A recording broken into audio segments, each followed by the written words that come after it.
in stock with extremely limited quantities, only $29.98. With hundreds of MyPillow products, there's something for everyone on your Christmas list.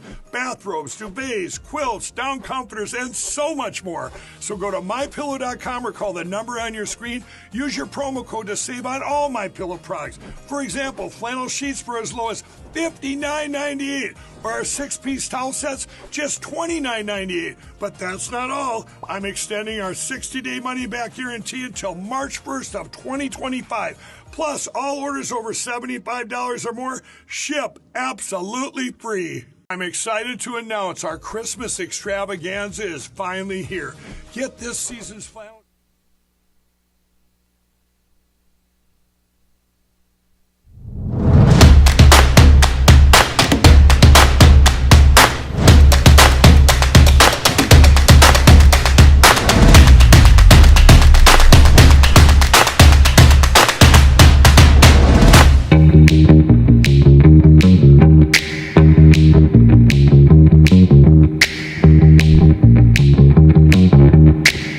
Live from Studio 6B on a Tuesday night, January 21st. Real America's Voice. Glad you're in, everybody. 8 o'clock on the East Coast. If you're watching on social media, at LFS6B. Make sure you follow the channel. We appreciate it. Welcome on in as well. Slick's here. He's going to do some sports. Rick Delgado's got the news. Aaron and Fran holding it down. Vinnie Mac is off tonight. This would normally be his night, but he's actually in D.C. now today. Does he know that the inauguration was actually yesterday? Yes. I think he finally got. They finally got to his name and number. Like, okay, you can come into the party. He now. wore his tuxedo here last night, and today he goes to D.C. I don't know. I can't. It's a little backwards, but I think he wore it to bed, and then he wore it to breakfast, and then he just got in wearing the car it tonight. and went, or whatever. It could be on an airplane or however he got there. So glad you're in. Slick, how are you? Fantastic today, Big D. Yes, I know you are. Fantastic. Rick Delgado, how was you? How was you? How are you? Me? I was good. I was good, Damon. Thanks for asking. All right, very good. You want to hear about my day? Probably not. Not really. Well, you know what? There was so much going on. I didn't tell you about my day yesterday. Do you want to hear about that instead? Because that was special. We'll drink to that. Your of day course yesterday was special? Yes, it was because there was a certain Every day special, with you is special, Rick. certain special happy birthday from yesterday. Oh. For this little guy right here. Oh. Harrison Ford, the boxer. That was him as a puppy. Oh, Harrison Ford, the boxer. Yes, barely high enough to, barely as high as, look at the outlet. Well, how small old is that picture? That is 13 years old because yesterday he turned 13. 13? Oh, wow. Look at him. Oh, my God. There he is now. He's a teenager. Dog. Is he sticking his tongue out at us? Yes, he is. Of course. Oh, okay. You must watch the show every night. Yes. Okay. So I just wanted to wish my little man happy birthday to Harrison Ford, the boxer. If you want to follow him on Facebook, he has a Facebook page. Now, do you really? Yes. He has a Facebook page? He's got like 1,500 followers. Wow. That's more than you. Yeah. Okay. Do you actually call him the full thing every time you talk to him, Harrison Ford, the boxer? Yeah, check out this trick. Wait, you actually credited your own clip? Yeah. Look, watch. He hits a button. Watch this. He wants a snack. He talks. So he hits the button when he wants a snack, and we come running. I love the fact that you credited your own clip. Well, that was the only way to get it to Fran. It was too big to email. No, but I mean, somebody credited it. Like actually put the little box up there. Oh, that wasn't me. I'm surprised you didn't name your dog Pluto. Do we need to credit our own material? I don't think so. Oh, I want to make sure you don't get a strike. Don't play any music, please. Don't play any movie clips. That would help. So, yeah. So happy birthday, Harrison. Happy birthday. 13. All right, very good. Happy birthday to Harrison Ford, the boxer. All 4 words, which I'll say every time. So, see, saying Tucker is my Tucker is just easier. Harrison Ford, the boxer, that's a lot. Because he could be misconstrued for someone else who has the same name. Now, were you a big Harrison Ford fan growing up or something? I am a big Harrison Ford fan. So you're like a Star Wars geek or whatever? More Indiana Jones. Oh, an Indiana Jones geek. In the Temple of Delgado. Exactly. The Temple del Delgado. Yeah. Okay. All right, very good. 4 minutes past the hour, live from Studio 6B on a Tuesday, Real America's Voice. Slick, what's the, we didn't have time for a lot of sports yesterday, obviously on Inauguration Day, so we knew that going in. So to recap the weekend on the odds makers, because we had 2 pushes given what we gave out, right? Yep. And so then we all went 1-1, and Chip went 2-0, I think, on the other 2 games. Is that correct? Correct. And then Chip used Notre Dame last night. He sent that in. Yep. And Aaron used Notre Dame. We used Ohio State, who ended up looking easy, but actually got a little closer at the end. After I made that comment about the Fighting Amish, they turned it around. They almost won. They almost came back to win the game. So if they had a field goal kicker that could hit a field goal, they would have been even closer. So they lost by, 11? Yes. Okay, so they lost, so we covered with Ohio State. Yeah. Ohio State wins the Natty.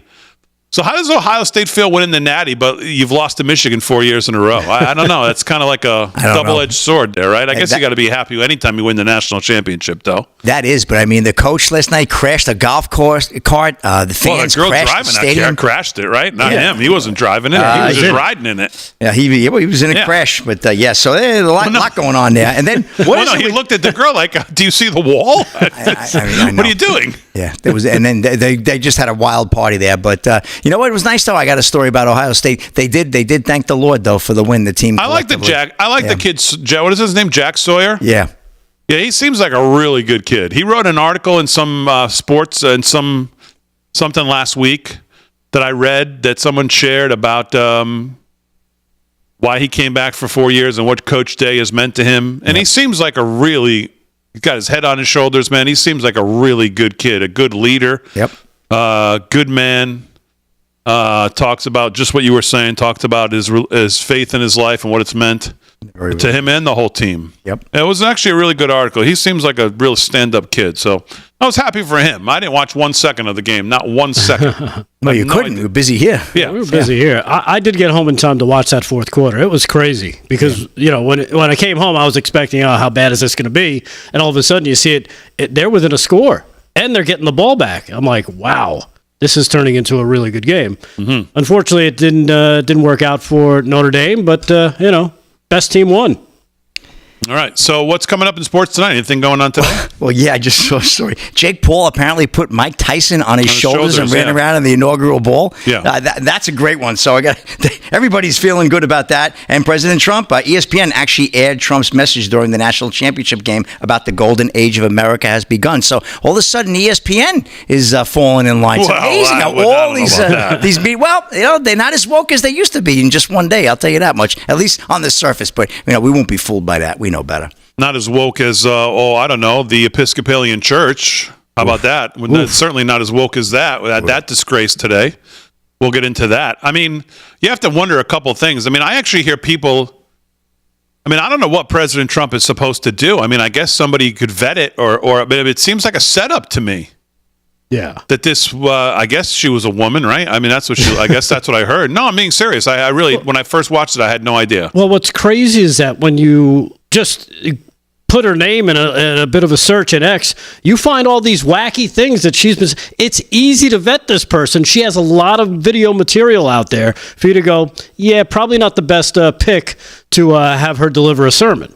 Yeah, but don't you think that's my point? Don't you think this was a setup that she's absolutely purposely was put there? Oh, totally. I mean, I think there's no doubt about that, right? Totally. I mean, they knew they were coming. I mean, I don't know what President Trump's supposed to do. People complaining. I mean, it was the national prayer, whatever breakfast, whatever they call it, right? Wasn't it something that every president goes to that next morning? Yeah. Like, what's he supposed to do? Quite frankly, I thought him, the first lady, J.D. Vance, as well as he could keep it together, and the second lady, I thought they handled it with about as much class as you could possibly handle it with. Yeah. Because I would have walked out. I've complained about this, even in the Catholic Church. You get these priests who get to these homilies, and it's been going on for a long time. And it's all of a sudden you're talking about you're listening to a veiled discussion on having no borders, and somehow you're bad people if you don't have that. I've been hearing this for a long time. But this woke pagan nonsense that we heard from this woman this was kind of a new level.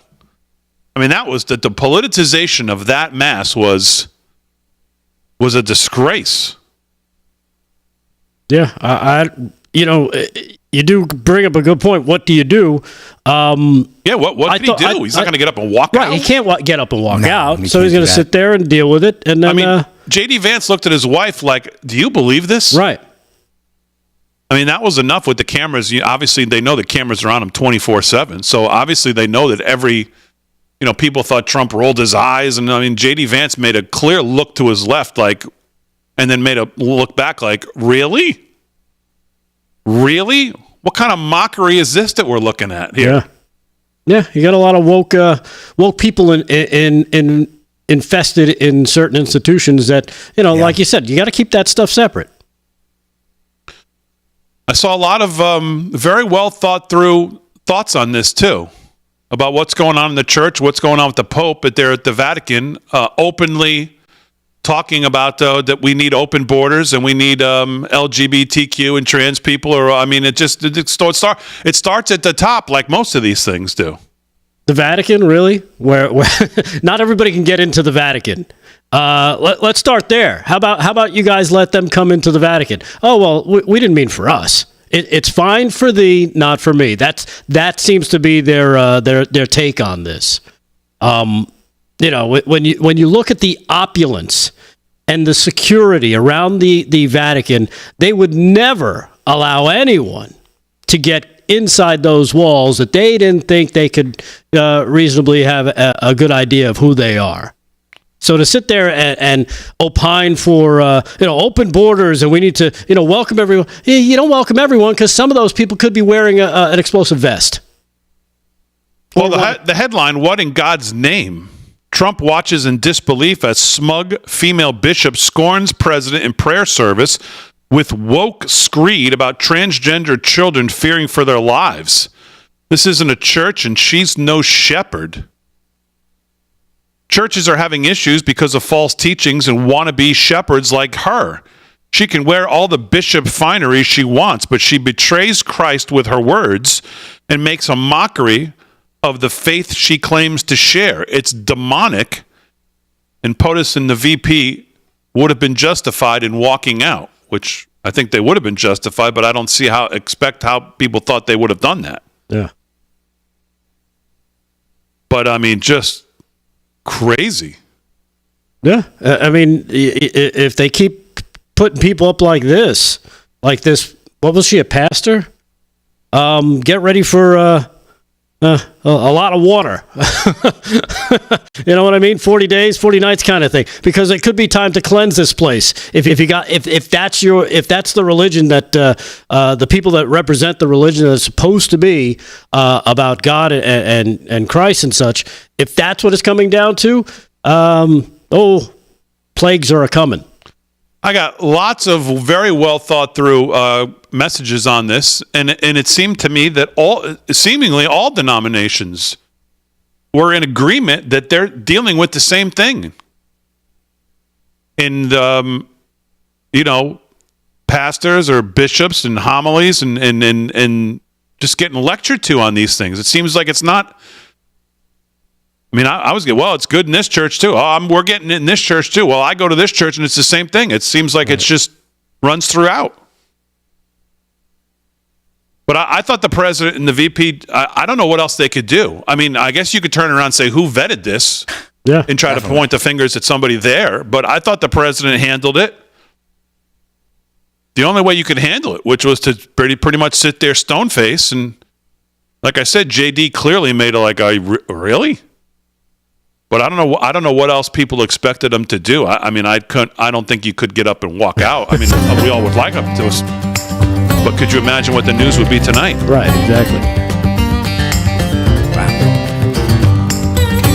All right, live from Studio 6B, 13 past the hour. We'll get your thoughts on all this when we're back right after this.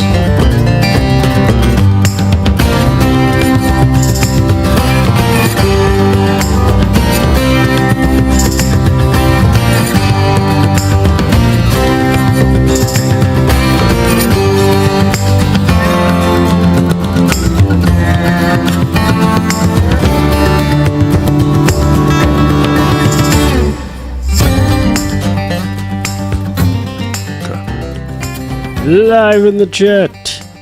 Are we live in the chat? We are now. All right. Rock and roll. Here we go. Chat. What's Clean going up on? Let me some get of over my there as well. pages. False churches, false teachers. Get used to it. It is. Oh, it's gone. Damon, nice haircut. I did not get a haircut. Thank you, though. I was going to say the same thing. I did no. I just didn't do anything. That's the issue. I just kind of shook it and let it dry. Just natural.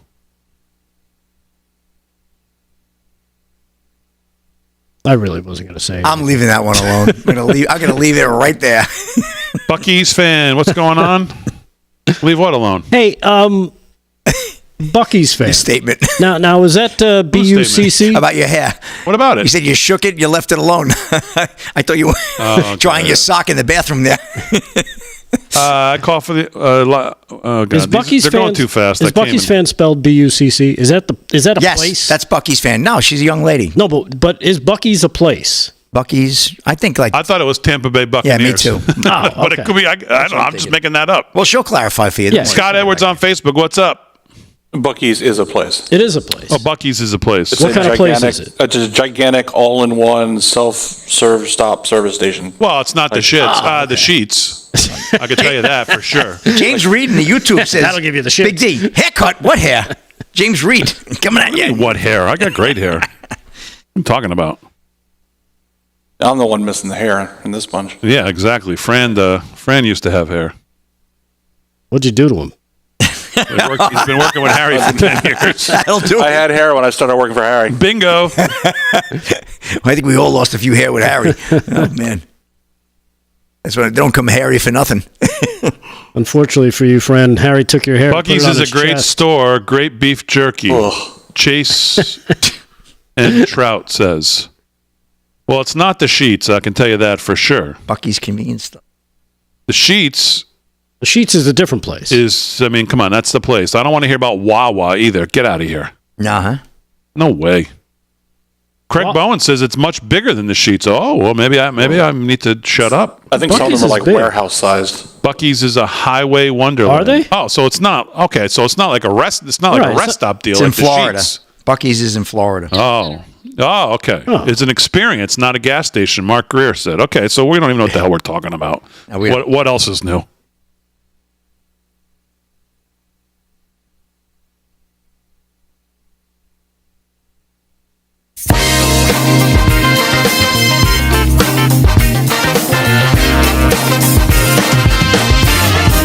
All right, 17 past the hour, live from Studio 6B on a Tuesday night. Is there somebody who actually, for each town, Slick, you're on the Chamber of Commerce. Here's my question. I was driving home last night. Yes, sir.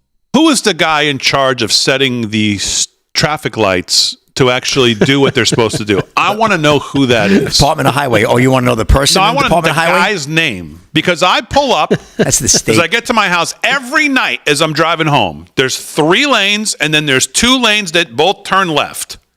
And, of course, by the time I get there, there's not a lot of cars on the road. Right. Mm-hmm. So I pull up, and it's always all 5 things are red. There's 2 lights that both give you an arrow, and then there's 3 lights for the people going straight. Right. I pull up all night. All 5 of them are red. There's no other cars but me.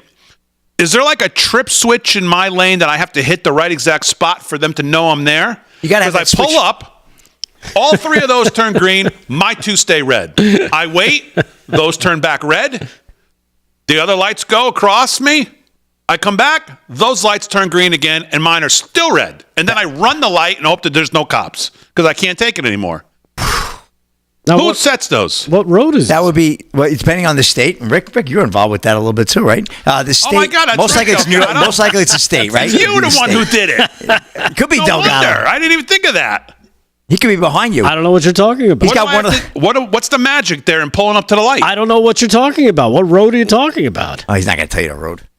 Well, what's the difference what road it is? I pull up, the Yes. lights are red, I pull in, doesn't the light know I'm there? What sense Yes. is that I'm there? There are loops in the road. Yeah. That when you Loops? pull, you'll see kind of like a square, and as you pull up, as soon as your tire hits it, Fruit it'll Loops.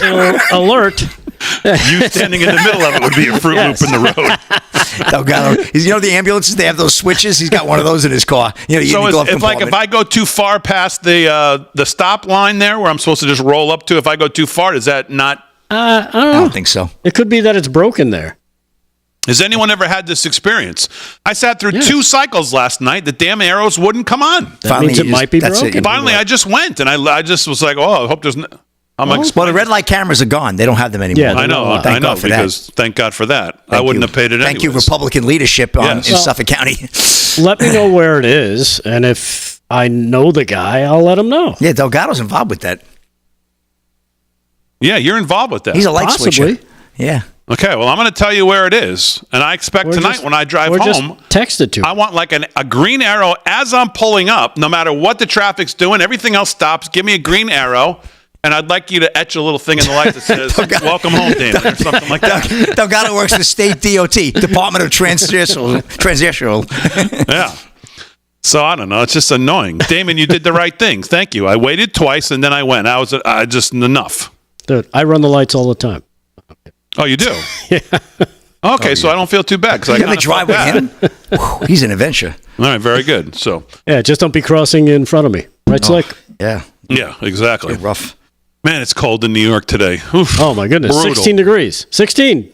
Give Big D a cop car. See, that's the answer to everything. That's what I need. Yeah. I need some lights. Yeah. So. All right, let's do some sports. 20 minutes past the hour. Sports is brought to you by our friend Mike Lindell. MyPillow.com/LFS6B is the place to shop for all the great stuff from Mike.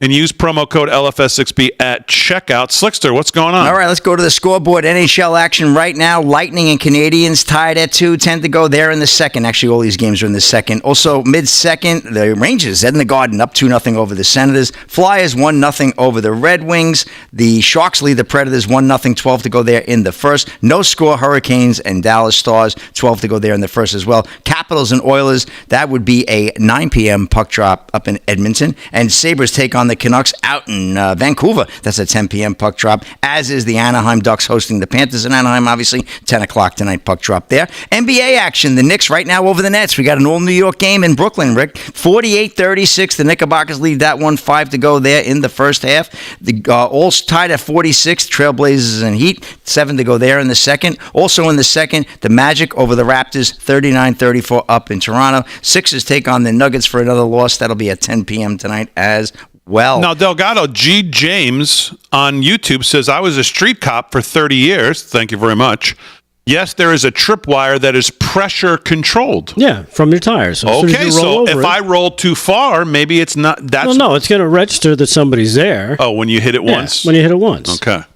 Like, I know that they've made some adjustments, which I'm glad, because I used to have to run too many of these, is that as soon as you're, especially at like off hours, you pull up at 4 or 5 in the morning. As soon as you roll up and touch that thing, it immediately turns because there's nobody else sitting at the other side, so it'll immediately give you a green.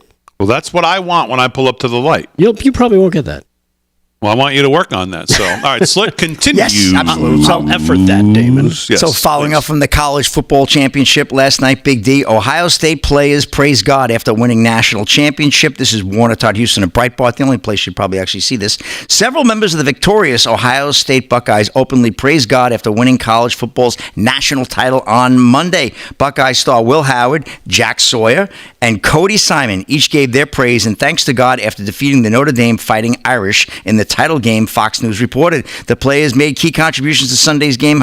It's actually Monday's game. However, Howard threw 2 touchdown passes and a clutch throw while Sawyer had 3 tackles. Howard turned his attention to God after the big win, saying, first and foremost, I got to give the glory and the praise to my God, Lord and Savior, Jesus Christ. I wouldn't be here without him. Howard also thanked his family and teammates. He also praised God while receiving his offensive MVP award. Before I say anything, I got to give my Lord and Savior, Jesus Christ, all the glory, all the praise.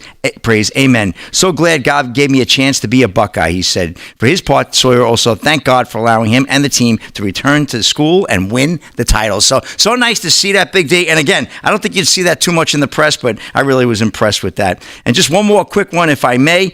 Jake Paul puts Mike Tyson on his shoulders during Trump inaugural ball. Dylan Gwynn of Breitbart. If anyone was concerned about lingering hard feelings between boxing legend Mike Tyson and YouTuber turned boxer Jake Paul, you need not be. Both pugilists duked it out in mid-November. What a fight that was, huh? A fight Paul won by a unanimous decision. Both were guests of President Trump at his inaugural ball in D.C. on Monday night. Boy, the president had everybody there, huh? The reunion led to one of the funnier moments of the night after Paul hoisted Tyson on his shoulders for a picture. And just absolutely incredible. Tyson has long been a friend of Trump, dating back to the box's heyday in the mid-1980s. Paul, who wasn't even alive back then, is obviously a more recent supporter, but no less vocal supporter of the president. So good to see a couple of boxes there getting it on for Trump. I think the Trump inaugural bull had more action than that fight, though. I will go on record as saying that, Big D. And that's a wrap in sports. I saw Jake Paul on the bus with Conor McGregor and the guys from the Nelk Boys. They were all on the same bus. Theo Vaughn, a lot of the podcasts that Trump did they all ended up being on the same bus. And I saw McGregor was in the back there with them too. It looked like they were all getting along and having a decent time. Yep. I saw our own Dr. Gina took a nice picture with Conor McGregor. Oh, really? Oh, Dr. nice. Gina? Yeah, she posted it. They both looked great. Conor looked good. Dr. G always looks good. Oh, so, yeah, sure. Looked like a good time for all. Nice. Would you go to one of those balls? Of course you would, right? Oh, man. My wife's like, you'd have to tone it down. I said, no way, No man. way. I'm rocking No way. it, man. I got stuff. I would love that. I'd have a blast. You'd have to have a fedora with a big feather on it. You'd have to really try. I'd make the YMCA boys look like, oh, my goodness. The village people would say, get this guy out of here. Why is it that not even a certified check would get me to any one of those ever? No, you don't That's like fun. It's just an appearance. Fun. I don't Fun. like to hang out there. You'd go to one too? Free food. How is the free food? I wonder how the booze. food is. Yeah. I don't It's know. probably really good because Probably it has hotel to be. food. It would be fun. Man, you now with a certified check, would you ever get me to leave the house and go to one of those things? Oh, God. Slick Rick would pimp it out. Yeah, exactly. Bob on totally X says. Come on, Slick. I would love that. All right, 26 past the hour, live from Studio 6B. We'll do some news with Rick Delgado when we get back. Lots of news today to talk about. President's press conference. We'll listen to some of the questions and answers. He took more today. He's taken more questions in 2 days than Biden did in 4 years, maybe 10 years. We'll listen to a little of that as well. And we're back right after this.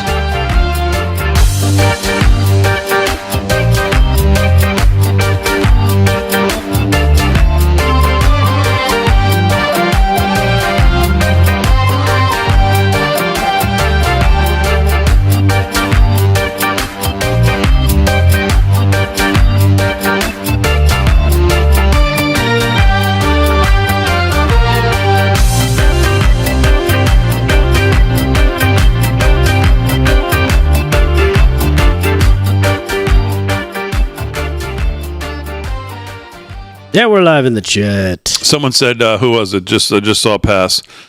Jill Green on YouTube says, Damon, you were begging Vinny to take you as his +1. Well, I was. She's right about Yeah, that. you She were. is right about That was on air, but that was. No, that was- after the show was over that That night. spilled into Pizza Post Yeah. Friday. Yeah, they were talking, and Vin was like, "Look, I'll see what I can do." He's like, "Yeah, let me know as soon as you can." Damon was like, Okay. He's talking to somebody, but anyhow, Okay, so what? I'm talking to Aaron, not to you guys. don't let him BS you. He wanted to go. No way. Damon, my dog is named Tucker. Excellent. Tucker. That's a great name for a doggy. Tucker's funny outside, boy. You open the door and it's like, 15 degrees. He thinks he's going to sniff the air to realize how cold it is and has really zero interest in being outside. Really? Yeah. He's definitely He's an inside doggy. He's a domestic guy. boy, I don't feel bad about New York being 15 degrees today when I see some of these other temperatures that people are putting in the chat. Oh my How's God. Bismarck, North Dakota looking today? Oh. Probably minus I've seen 19. more minuses than I. Damon's 33rd Amendment. Dave Syverson will do all reads. Oh, that's a good one. Oh.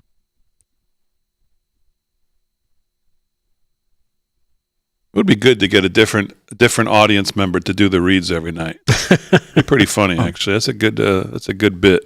Bismarck, North Dakota is now 25 degrees. It's like a summer there. It says feels like 12, whatever that means. I guess the wind. All right, Aaron, can you give me some direction here? We're gonna try to connect with Ben.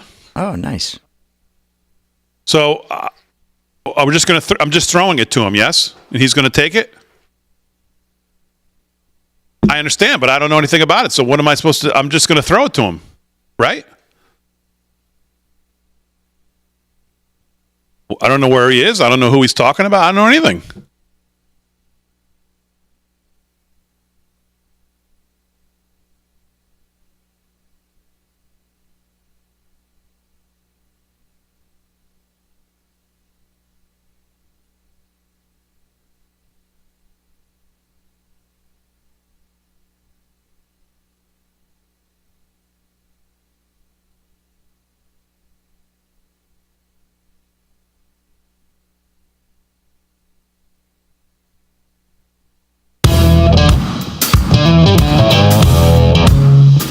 All right, 30 minutes past the hour, live from Studio 6B on a Tuesday night. Let's go live to Washington, D.C. Our own Ben Berkwam is on the scene. Ben, welcome on in, buddy. Set the scene where you are. Tell us what's going on. Hey, Damon, guys. We're here in Washington, D.C., outside the D.C. Gulag, where January 6ers were still being held as they were being released across America after President Trump's pardon yesterday. We've got Joseph Pollack right behind me. He's getting interviewed by the Gateway Pundit as we speak. He was in there. He's actually in there with his sister. She's still being held. Apparently, there's between 7 and 10. It's uncertain about the total number that are still left in there that are being held, but it looks like most of them are being released as we speak. We've got Jake Lang down here as well. He just got out, and it's just a beautiful night. America. America's voice. This is Real America's Voice. Jake, can we get you on here real quick? Oh, hey, what's up, guys? I'm sorry, Grant and Steve. They held me in the gulag without food, without anything for an extra 6 hours just to get that last little pound of flesh out of us. But we got out. God's been blessing us ever since the beginning of January 6th. And this is just the end goal, basically the culmination, the flowering effect, the actual fruition of the blessings. He told us a promise, and then he made the promise come true. And that's why he's our God. Thank you, Ben. Amen. You, 4 years. Yes. Yes. To the audience across America, what's your message? Well, guys, first of all, the Real America's Voice audience specifically, you guys have been a backbone to our entire imprisonment. This has been something that without the support of the American people, the letters, the donations, the prayers, it would have been unbearable. It would have been something that would have crushed us. But as a community, we saw the support of the American people, and we grew stronger. It was like symbiotic, a kind of effect. So to the audience, we love you guys because you guys have been true patriots. When Fox left us, when CNN, when Mark Levin called us buffoons, when Kevin McCarthy was saying we're violent insurrectionists, the Real America's Voice people saw through all the noise. They saw through the lies of the J6 Select Committee, and they opened up their hearts to us and made a political landscape where President Trump could feel through his, political acumen that he has, that it was the right time to say, all right, we're bringing these people into the MAGA.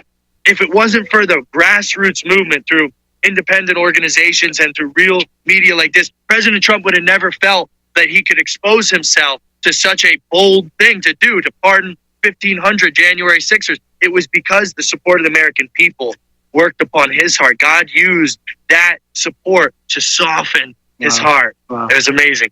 It was amazing. And I asked you this a minute ago, but what's next for you? What's your goal? And then again, for everyone out there, who's still left in there? And what's your message? There's two men, first of all, right now I want to say Daniel Box and Dominic Box and Daniel Ball are inside the gulag right now. My brothers have suffered for years. They're holding them for some reason, some type of martial hold or something. So we need to secure their release, guys. Reach out to Elon Musk, reach out to all the key players right now and tell them there are still Jan Sixers in the gulag. They have no right to be in there. They have no right to hold them. There is documented paperwork, a proclamation from the President of the United States saying these men are free. So why are they being held? They're obviously mounting up a pretty heavy lawsuit for themselves for the last 4 years, plus an extra couple nights. I mean, $10,000 a day is right where we're coming for you, Gulag. And for President Trump. Oh, for President Trump, sir, you have been used in a way that I don't think any other man in American history has been used since President George Washington. he established a freedom, and then you reestablish it. There was a moment, a fork in the road that we almost came to in America, where if Kamala Harris would have won, it would have been game over, ground zero for us. The Jan 6ers, decades, would have been suffering in prison. And President Trump immediately came in like a soaring eagle, like the American flag, and scooped us up out of our oppression and delivered us to a wide open space. So we love you, President Trump. You've been used. Keep being used. Let your heart be open to God's plans in your life and for our country. And I'm sure that America will prosper under your leadership. As the Bible says, the righteous will never be forsaken. And you are a righteous man. God bless you, brother. Jake Lang, Damon, this is 4 years in the making. President Trump, they took him away because they stole the election. They held them. The injustice, they basically held them captives for 4 years. And now today they're free. Yes, Incredible. Hostages are home. And the Israeli hostages, look at this. America, I mean, the world is being freed right now. It's amazing. Amazing. God bless America. God bless Israel. God, amen. God bless you. Guys. Hey, Ben, I'm interested to know, like from 24 hours ago, when the president obviously signed the pardon. Okay, so we have a message right here from Dominic what kind of Fox information inside did the they... Gulag, who's saying Judge Color Cotelli is holding him, not forcibly not signing his release order. This is injustice, guys. This is a persecution continued. We don't need any more time. Like, Ben, can you take us behind the scenes of like what was the information that came to them? When did they know that they should have been on the move and weren't? Hang on a second. Yeah, go ahead, Damon. Yeah, can you just take us behind the scenes a little bit from the time that they were notified of what was going on to all of a sudden things not happening, what they knew, what they were feeling? Can you take us a little bit of all of that? Yeah, so walk us through that from the time that you guys knew you were going to be set free last night. Actually walk us through President Trump inaugurated the hope in that. Did you know you were going to get that the pardon was coming? And when you finally got it, walk us through that to now being held for an extra 17 hours and finally being free. Well, the whole entire roller coaster industry is based off this same exact emotion that we went through. It was like, we were hearing from CNN that the violent Jan 6, or quote unquote violent, the defensive ones that stood up to defend this country against an armed mob, the Capitol Police, weren't getting pardons, that we may be getting commuted. And so once President Trump actually came forward and said 1,500 all pardons and just a couple commutations for the leaders of the great American organizations, the Proud Boys and Oath Keepers, that roller coaster ride, those extreme emotional ups and downs that we went through had changed immediately. We knew that now our freedom's secured, but we still have to go through this last little bit where we're being, harassed. I mean, I could show you guys here. Last night, I was staging a protest because I have legal orders. There's cuts on my hands from the marks on the handcuffs. We were staging a protest saying, I have legal document from the President of the United States, a proclamation saying I'm a free man, and you're holding me here. And so I was sitting in the pod waiting for my release, and they came and picked me up like a suitcase and threw me back into my cell. And I made a promise. I said, I'll never let another man lock me behind a door again. And so I'm starting that promise now. Amen. And I don't know where the fireworks came from, but I think it's fitting for what's happening tonight. So. All right, Ben, very good. If you have more, obviously let us know. We'll come back to you. But obviously, this is something the American people are following closely, and glad to see everything finally on the move. Too. Yeah.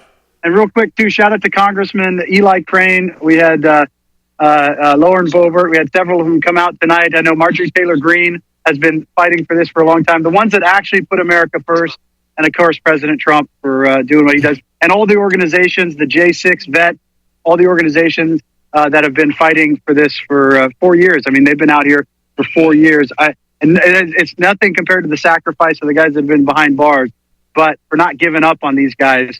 Honestly, it just feels surreal. It feels surreal that President Trump won the election, that he's back in office, and that America is going in the right direction, like you said, towards God. This is it. It's a revival. It's a political and a spiritual revival as we speak. But I'll keep you posted, Damon. The best is yet to come, though. WeAreGoodMen.com. Hey, Ben, real quick. Guys, thank you standing by us. Hey, Ben, America. real We love quick, you. do these guys? Yeah, go ahead. Do these guys plan on filing any charges against the government? Oh yeah, absolutely. You mentioned for imprisonment. they just asked Rick just asked you guys what's the plans on filing charges, lawsuits, everything else. Well, just last night, Ronnie Samlin, one of my Jan 6 brothers that spent over 2 years in the Gulag, filed a police report because I was assaulted by Lieutenant Allen inside the jail last night. So we're coming back. We've got a $50 billion lawsuit being planned out right now with 600 Jan 6 plaintiffs on it. We're ready to rock and roll. Every single ounce of accountability that we have been basically, we haven't been able to get it because we're being transferred from prison to prison and stuff. When somebody assaults you in prison, then the next day you're switched to a whole other prison halfway across the country. You don't get to keep the paperwork. You don't get to call your family. So we're going to sit down. We're going to start to write down the names of the perpetrators of this violence against us, all of our captors, and we're going to name them one by one in federal lawsuits and go after real justice. And we got to file them outside D.C. because the courtrooms here are broken. Got to file them in different federal districts, find out different ways to make sure the jurisdiction that we get into is one that we can actually win the case. Because you go in front of a D.C. jury here with a lawsuit on the D.C. jail, what do you think is going to happen? Same thing, January 6th. They're going to shoot it down. So we got to find out ways. We got to be smarter than the average bear, and we got to bring these people to justice, at least civilly for now. And, if Joe Biden didn't pardon all those criminals that did the J6 Select Committee, we could have held them accountable criminally, but we'll find a way. God will make a way. I'm sure. No, I mean, ideally, they would all end up in the cells that you were being held in. Yeah, I left a couple notes for them in there, too. And one more thing, so on the documentary, if people want to see the real truth behind the video, you were J6er as well. How can they find that? Daniel Goodwin, and you can go to open.inc/J6 to see J6, A True Timeline. Tucker Carlson said it should be the most famous movie in the country. So it's open.inc/J6, Inc is with a K. Awesome, guys. Appreciate you. God bless you. God bless you. God bless America. Thank you for our What freedom. a day, man. What a day. What a day yesterday. Inauguration. What a day today. Freedom. And it's just the beginning, guys. All right, Ben, we got a couple minutes left before we hit the break. Is there anything else going on there around you that would what else is going on? What else is going on there? Well, they're releasing them. Well, just to give you paint the picture of what happens. We've been waiting all day, and I'm just here. We've been waiting all day. Oh, sorry, guys. The camera's cutting in and out of there. We got you. Okay. We've been waiting all day for these guys to be let out, and they finally got out the doors. We were waiting at the front doors. What's crazy is they're not letting them out the front doors. They're bringing them around the back and releasing them on the streets, on the sidewalk. So they're putting them in vehicles and basically taking them and dropping them off like bombs. They've held them. Talk about injustice. They've held them for 4 years, captors, political prisoners. And then the day they're finally released by President Trump, instead of releasing them like men to the streets, to their families at the front doors with these people that have been waiting for them for years, they're coming out here and dropping them off. And again, it's just salt in the wound, but it doesn't matter. Everyone we've talked to, they're just happy to be alive. They're happy to be free. They're happy to be out. And it's just the beginning of, their new life. So it's a beautiful day. It's an analogy for a lot of what's happening in America. President Trump, of course, made a brand new appointment there. The prosecutor now in D.C., of course, Ed Martin, which is a fantastic appointment. He's going to be absolutely fantastic. And, of course, given who he's replacing and what we've seen specifically with the J6ers, it's going to be quite a world of difference there with Ed Martin, President Trump's appointee there as a U.S. attorney there in the D.C. district there. So yeah, and it points I think the bigger takeaway on all this stuff, Damon, is it just shows how deep the corruption, how deep the rot is. This is, yesterday was the tourniquet for the wound. We put the tourniquet on the leg. We stopped the bleeding, but there's still gangrene in there that's got to be ripped out. And all of these injustice systems, all of these corrupt judges, all the way down, all the politicians that have been behind it, all the fake news media that's profited off of the lies of these guys, the slander, everything else that's come alongside that. There's so much that needs to be uprooted from our society. The strongholds and principalities and powers of darkness that need to be ripped out and replaced. That's why it's just the beginning. Yesterday was a closing chapter to the death of America with Joe Biden and the Democrats. Today is the opening chapter to the rebirth of America. My friend Jeremy Carroll says. All right, Ben. Thanks, buddy. Great stuff you as guys. always. You're doing yeoman's All right, love work you guys. as always. The great Ben Bergquam here, Real America's Voice, live from Studio 6B. We're back right after this.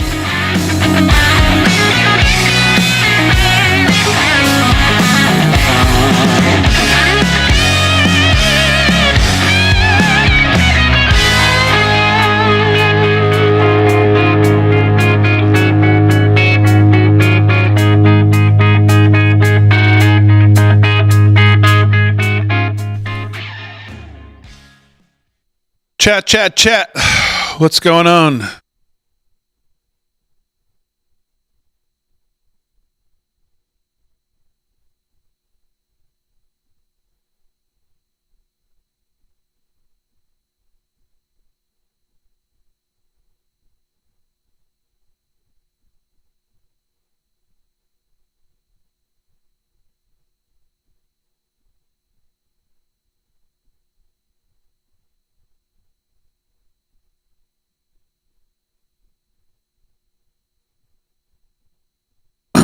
If anything else happens, I mean, like what? Someone else gets dropped off in the street?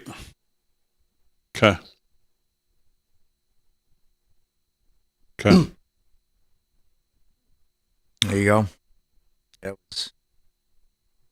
God bless Ben, though, boy. He's out there, huh? He's something else. Ben, yeah. Yeah, he's something.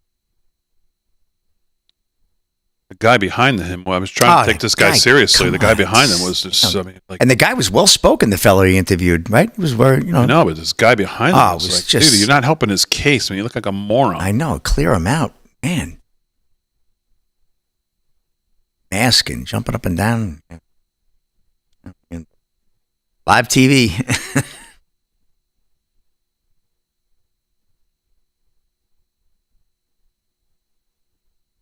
Oh, Rocklick Ranch says sock drying time. He just saw Delgado make a break for the 30th Amendment time.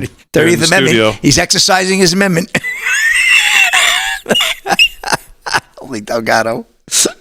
That's a stretch. Oh.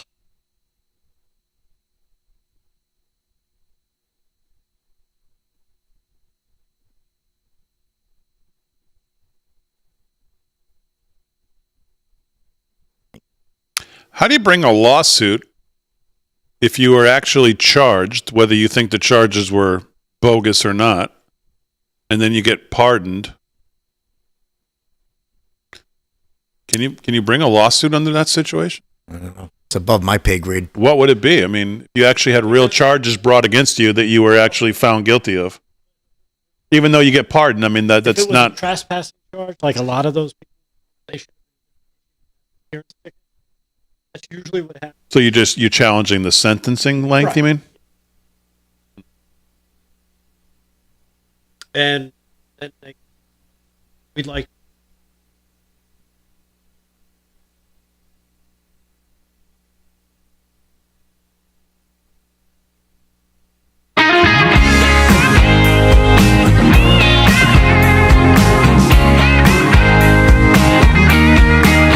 All right, 13 to the hour, live from Studio 6B on a Tuesday night. President Trump did a press conference today. We'll try to get to a little bit of that because he did take a lot of questions and answers that I heard it was very informative again. We have it queued up, so we'll try to get to some of that as well in hour two. We just spoke with our own, the great Ben Bergquam, who's in D.C., some J6ers who were still being held even after President Trump obviously did, sent out 1,500 pardons, 6 commutations, I believe, were the final numbers or something around there. So there's some getting released tonight, and Ben was just with a couple of them. And we'll have Ben on standby if anyone else gets released or there's anything else breaking in D.C. We'll go back to Ben. He'll be out there, I'm sure, freezing. But Ben doesn't care. He's just on it, man. He's the best. So Yes. let's do some news while we can. The news is brought to you by Freedom Force Nutrition. And Rick Delgado's got it. What's going on, Delgado? All right. Well, I know last night we were watching the president sign a bunch of executive actions and executive orders. One order that he signed, President Trump issued the executive order to send federal workers back to the office. Yes. Believe it or not, What was the title of that one? Because nothing's going to beat prioritizing people over fish. Yeah, that's actually pretty cool. That's the best one I've heard so far. President Trump signed this executive order to send the federal employees back to work in person 5 days a week. A statement on the White House website says, in part, heads of all departments and agencies in the executive branch of government shall terminate remote work arrangements and require employees to return to work in person on a full-time basis. This is set to affect Maryland, with over 140,000 federal civilian workers in the state. About 10% of all federal employees work remotely, and working from home, according to one of those that spoke to WMAR2 News, said, for me, working from home, I have the opportunity to start early. I have the opportunity to work a bit later, blah, blah, blah. We all know what that means. And I won't have that flexibility going to the office. We also have this, cut number 1. Now, I'm not sure if this is real, if this is authentic or not authentic. Oh, God. Aaron, is this something we should have screened? This could be a federal worker complaining about going into the office and complaining about Doge. This is cut number 1. Again, it could be real. It may not be, but cut number 1, see for yourself. Yeah, so I'm hearing that they're gonna make us start coming to work, like going into work, like leaving home and going in. Like I'm gonna have to get dressed and drive there. I'm gonna have to deal with traffic. I mean, the stress that this is gonna cause me.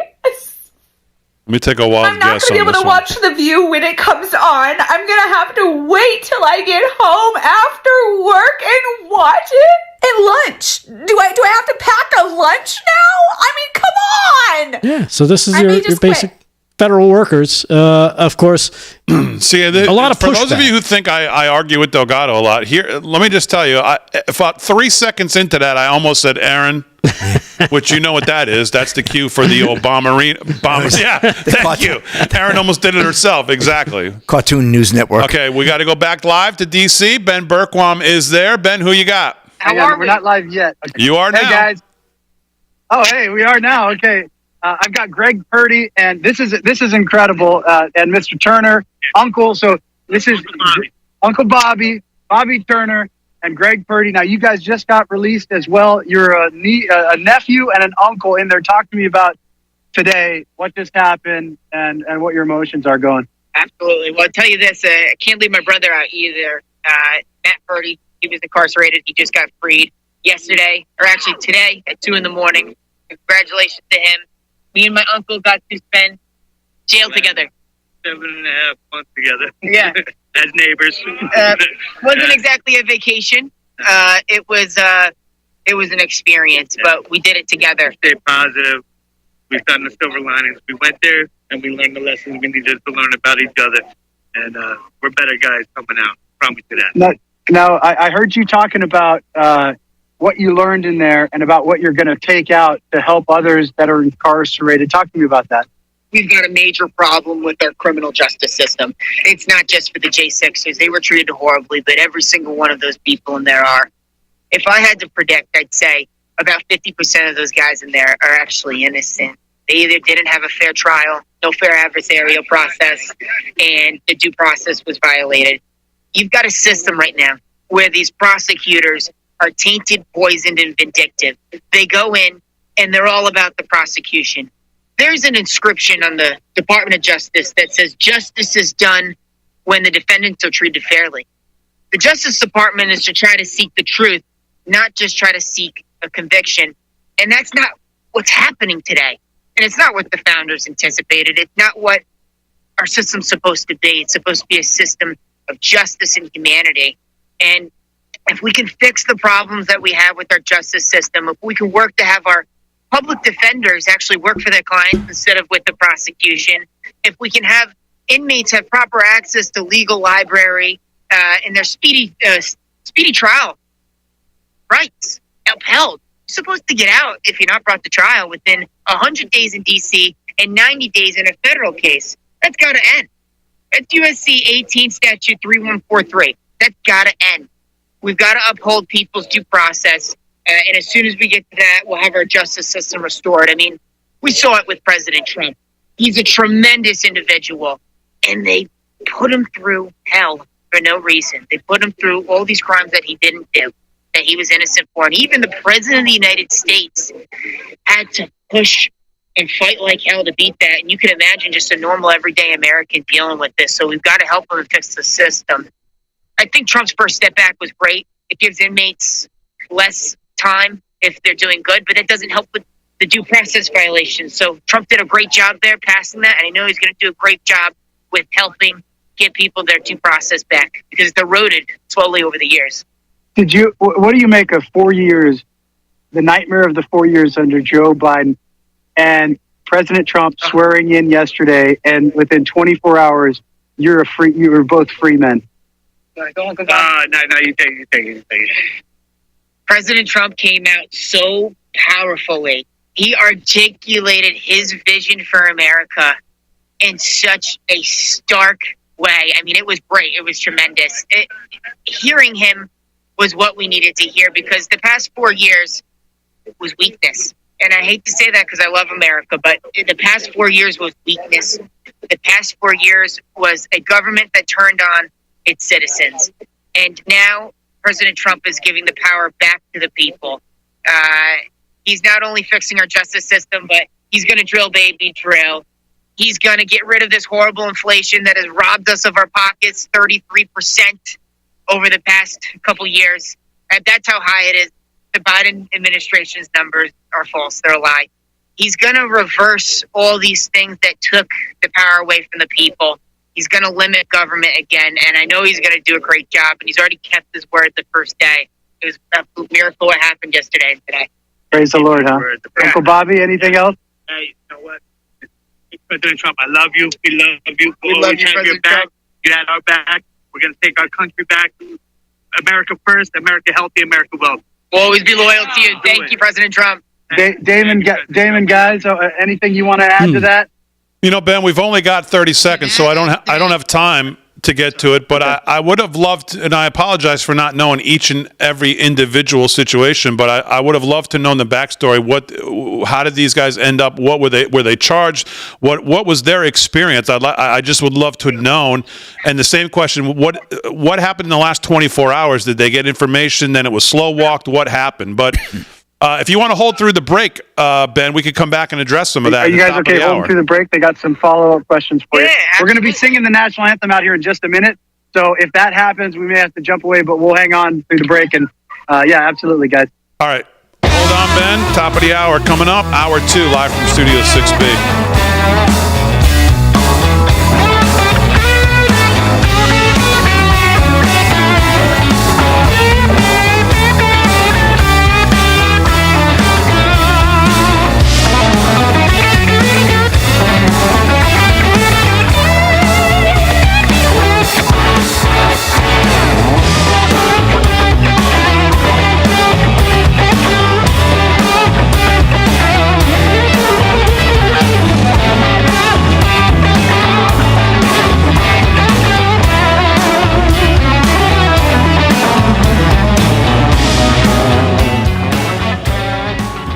Chat. Howdy do? How we doing there, chat? Let's see. What we got going on?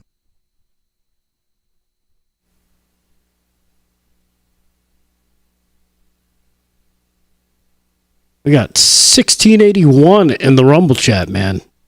Just strong numbers every night. 1,100 in the YouTube. In the YouTubes. YouTube is over 1,000. Go to the YouTubes. Check it out. M. Wright says, we're not seeing this anywhere else. Thanks, boys. Referring to the young men that just got out of the gulag. Idella Valley, I believe that's how it's pronounced in Rumble. Love watching you guys. You give me a little piece of home since I was born and raised in Medford, New York, Long Island. Oh, there wow. You go. Just around the block. Where are you now? I'm going to ask. Where are you now? They can hear you, but they'll go. A better place. If they're in the chat, it means they're watching. They can probably hear you. You don't have to type it to them. Yeah, but what if they got up and be like, "Oh, they went to commercial. I'm going to go to the bathroom." Yeah, maybe they went to warm their socks. Good point. Well, what if they're watching the tomorrow? chat rolls, so by the time they get back to where Right. they went to, they're not going to be able to find it. Exactly. You think of everything, Delgado, don't you? You know, nobody else will do it. So, it's Damon, will left you on ever me. really let Dave do the reads? Yes, he could do them every night. Dreg Blacker in the YouTube chat. All Dave's got to do is do a test. You could do a test with Aaron. Do a Skype test, I'm giving Rumble credit right now. J Bucks, and then we'll 169. you can come on and do the reads. Damon's endorsing Bernie Sanders. But actually, you're going to have to audition for Aaron. If you don't pass the mustard and she doesn't give me the thumbs up, then you can't do it. She's the boss. Yes. So, and you need to sound like the Blues, and then you need to kind of sing like an idiot like I do. So you have to do the whole thing. It's the whole. You got to do the whole show. Come on. Not just read. So if you want to audition, Right. set it up with Aaron, and then you can do the reads. You'll get your sides, and then you got to study so them. there you go. Hit your mark. I'm going to be filming my red light experience, Delgado, tonight, and if it's the same thing, I'm coming to your office tomorrow morning. Ridiculous. No, you won't. Well, I know, but I'm just going to say that to sound tough, You don't leave your house. Aaron, stop laughing. He doesn't leave his house. Give all my secrets You're giving Delgado a lot of credit that he has an office.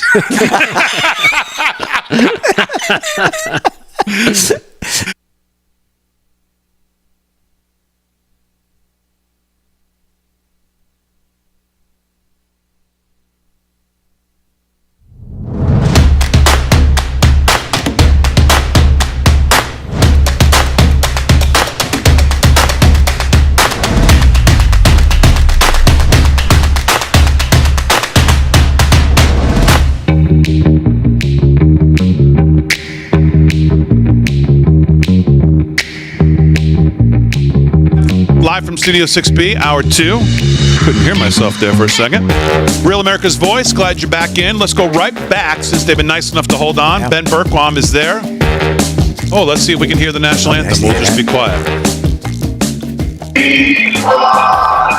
We're so gallantly streaming, and the rockets red numbers in air, gave proof to the night that our flag was still there.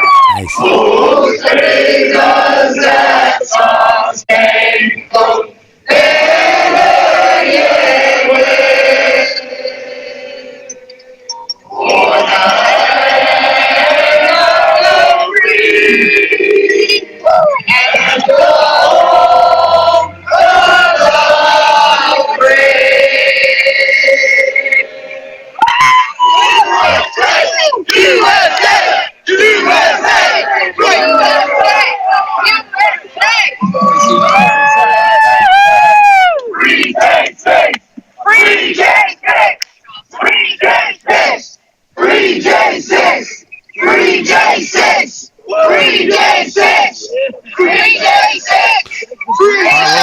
Here with our own Ben Berquam. This is as live television gets. Ben Berquam out in Washington, D.C. There, you got a live shot of what's going on outside the J6 Gulag. Ben, we just heard their version of the national anthem, if you can hear me. Set the scene, what's going on. I see those gentlemen you were... I was just curious before. What I was saying to you was, not knowing each one of their stories, obviously, and how they ended up there, what they were charged with, were they charged, what their story is, I would have been interested to kind of know what their 7 months consisted of, and obviously what the last 24 hours has been like. Yeah, let me try to find the national anthem started, and I had to jump away. Hang on 1 second, guys. All right, well, your picture's frozen as well, so we'll get Ben back. We got the rest of the hour. We can take Ben as much as he wants to come on. But I'm interested in, I don't know every single backstory of every person, so I think it'd be interesting just to kind of hear, kind of how it transpired for each individual story. Yeah, especially because you hear about some of these guys that it was like a year later they got tracked down by cell phone. Yeah, exactly. Data. I want to know all that. Just because they walked near the place. Yeah. Did they just look at it? And the other thing is, boy, I mean, I'd like to know from everyone that Ben speaks to, can't imagine what they're feeling on November 2nd of last year. Oh. Yeah. Oh, tense. Can you imagine? No. Can you imagine sitting there in the gulag already for however long and thinking that tomorrow on election day, what the rest of your life, I mean, I can't imagine what they were feeling. Or maybe take it back even to the summer in Butler, Pennsylvania, when the first news broke that President Trump had been shot. And nobody really knew at first what was going on. I wonder if they had that and were like, oh, no. You know what I mean? Like, there went our last best hope. I mean, true. I see what you're saying. But, I mean, I think November 2nd is even more of because obviously at that point you knew it was happening the next day. This was it. I mean, the American people were going to decide. And knowing that this was, I heard someone talking about Biden's pardons and then Trump's pardons. And I actually, you know who I think it was? I think it was actually Kevin McCarthy on ABC this morning, and he made the point of saying, but wait a minute.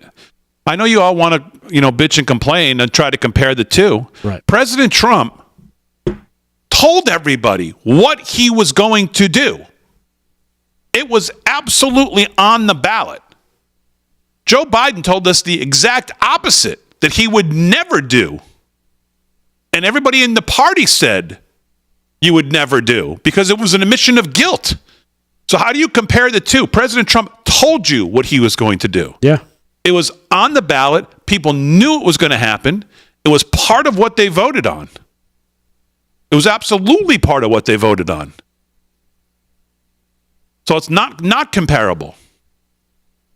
And of course, there's the usual squishy softies out there today. We don't like these.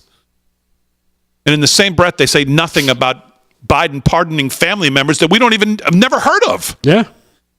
We've only heard of Hunter and Jim. Just in case. And by the way, J.D. Vance going on Fox News about a month ago and certainly making a more, what's the word you would call it? More, a softer case for how this was going to be treated. I think Biden's pardons that morning may have affected all of this. Well, to get to a blanket 1,500 and whatever the numbers were. I don't know that they were necessarily going that route, maybe up until the morning of the Monday morning. I heard a lot of that on some of the other cable news networks talking about, this just kind of opened the floodgate, so to speak, because you've got all these pardons for people that didn't commit a crime, quote unquote. And you're giving 10 years for a Dr. Fauci. Why back to 2014? Oh, I don't know. Was that when the CIA toppled Ukraine? Could have been. I don't know. I guess you'd have to look back at history and take a look at what was going on in 2014 that affected Dr. Fauci. But you look at all the people that were the Mark Millies and the Biden the crime family of Biden, family members that I guess they were used to launder money. I guess that's why they were pardoned. You look back at that and like, well, you guys don't have a leg to stand on. You got people who sit there and you've made claims year after year. Oh, Donald Trump, he shouldn't give preemptive pardons. We played you the clips yesterday, tons of them. And then they come out and he just blanket preemptive pardons for swaths of people, the entire, not only the J6 committee, but, I think you brought this up yesterday, all of their staffers, anybody who touched anything, got a pardon. That worked on that case, that worked on that fraud, got a pardon. I thought this was completely legitimate. I thought it was the best case ever made. That's why they put it on TV. They got an ABC producer to give you the visuals and show you what they needed to show you. I thought this was open and shut. I thought you guys had it all. What happened? Oh, not so fast.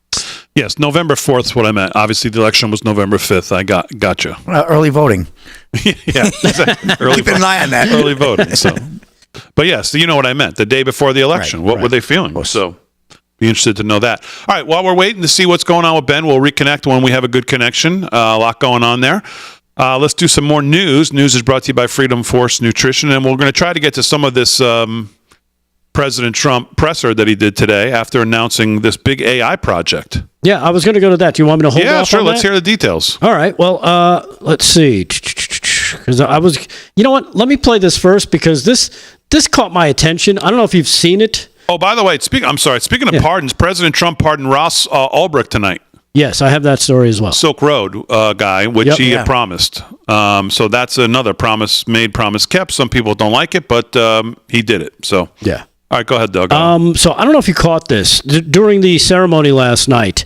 During the inauguration, cut number 6, Barron Trump. Did you see any of this floating around online? I did, but he shakes Biden's hands, then he goes and he shakes Kamala's hands. He's not whispering in Biden's ear. You don't think he said anything to them? Because it seems like as soon as he leaned over, he said something, and the smile came away from Joe's face. Now, it could just be that his circuit shorted. There's an angle of it from more like where Trump was that shows the video. He shakes Biden's hand, then he leans over, shakes Kamala's hand. So the angle that everyone shows, it looks like he's going down to whisper in Joe's ear, but clearly it's not. Right. But then he takes this look over his shoulder too.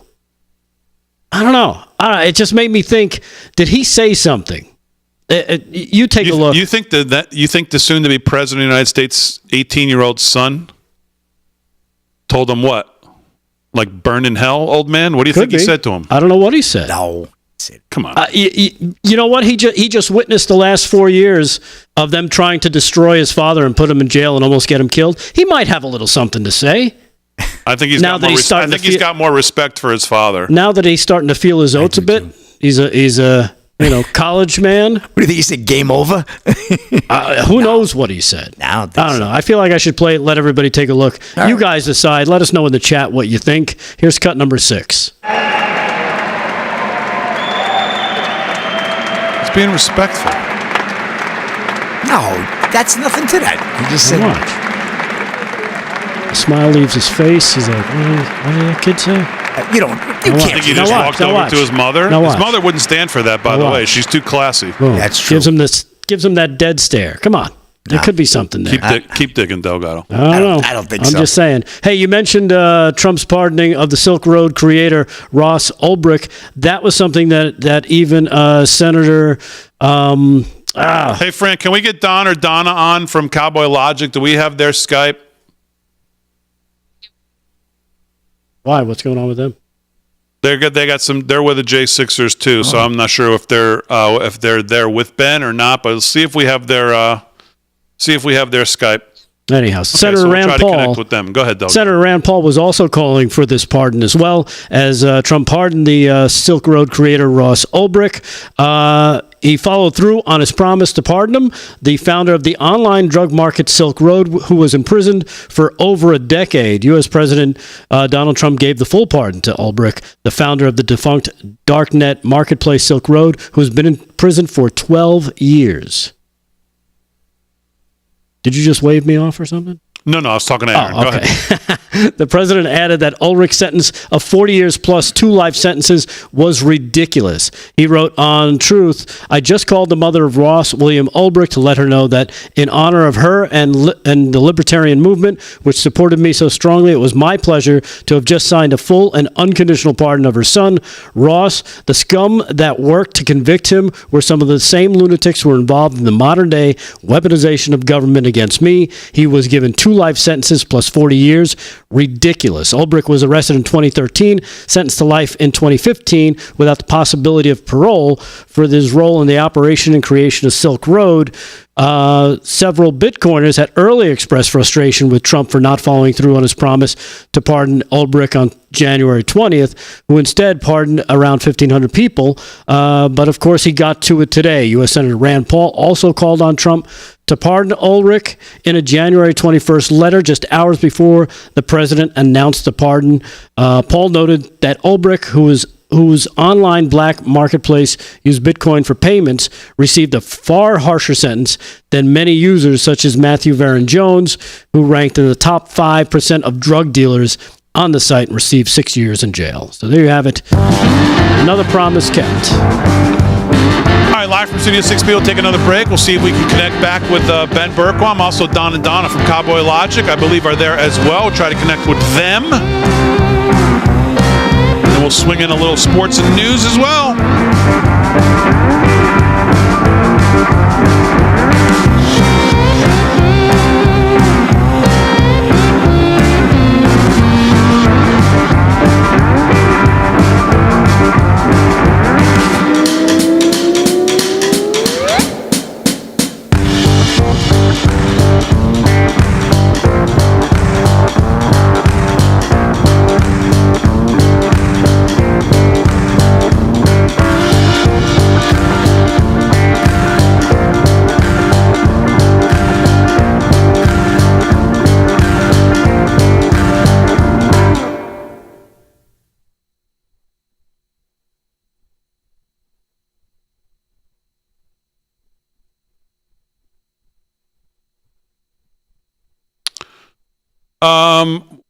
Well, I don't even know what the situation is. Is Don and Donna there, or are they in their studio? Or all right, let's see if we can get them, and then we'll make a call on that. We could wait to the last segment on those too, if we have to.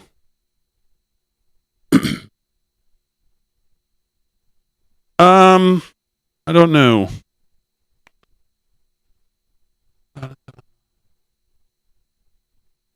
Oh, I may have jumped the gun. Don is going to call when he's ready, so maybe they're not ready.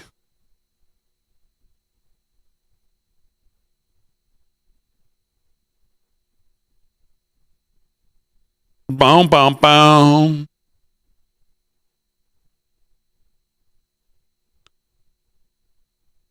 What's Ben's situation?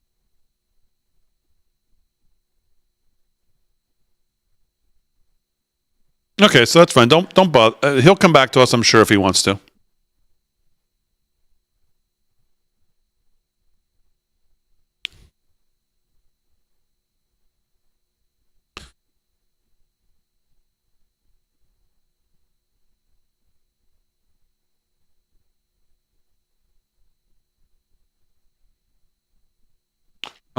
Yeah, but I'm gonna push him just in case. We'll sneak in a little sports here, Slick, before maybe we get back on. Yeah. I'm ready, Big D. There you go. Come on. Bring it on. NRS Pat. Well, I've been watching for quite a while on my free TV in California. Damon is annoying, but I don't like it when he's gone. That's an interesting dichotomy there, yes. Well, you haven't missed a show in quite some time now. I saw another one. Damon's being a whiny bitch to Delgado again tonight, of course. I didn't think you'd read mine. No. I like that one. Oh, what's that one? No, that one. Damon's being a whiny bitch. It's like whiny bitches is funny to me always. So it's good language. Yeah. Okay, let's try Don in another minute. Okay, Fran, that's what the word is here. Cowboy Logic. Yeah.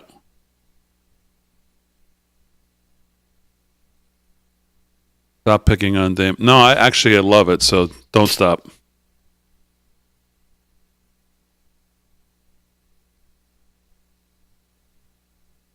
All right, so give me quick sports here.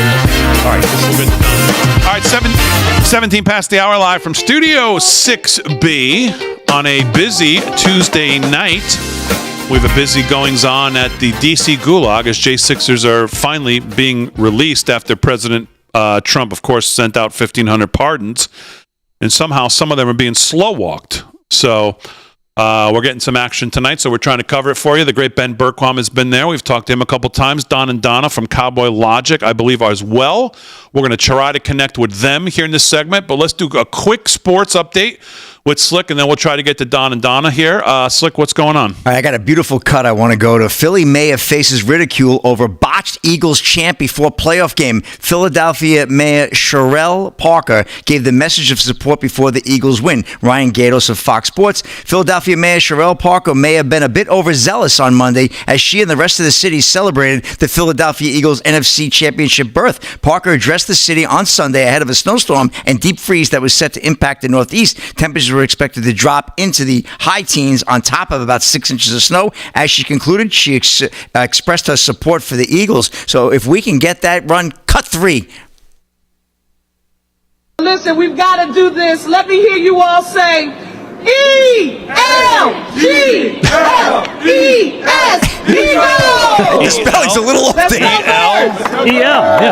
E-L-G-E-S. That's it, Big D. Eagles. Let's go with those Eagles. Come on. Let's go. Let's Let go. my Eagles. Yeah. I mean, you can't make that up there. So there you go. The pride of Philly there, Yeah. Big D. There's your mayor down in Philly. DEI mayor. All right, let's go live now to our friend Don from Don and Donna and from Cowboy Logic. Cowboy Don, how are you? Hey, what's up, gentlemen? How's everything up in NY? Everything is cold, but good. My friend, how are you?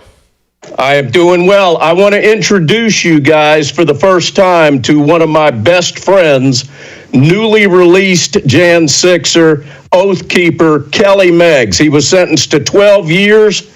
We just went and picked him up in Memphis, Tennessee, and he's been reunited with his beautiful bride, also a J6er, Connie Megs. And I'm going to let you guys ask Kelly whatever you want to do, but this guy sang on the national anthem that was released with President Trump. How you doing?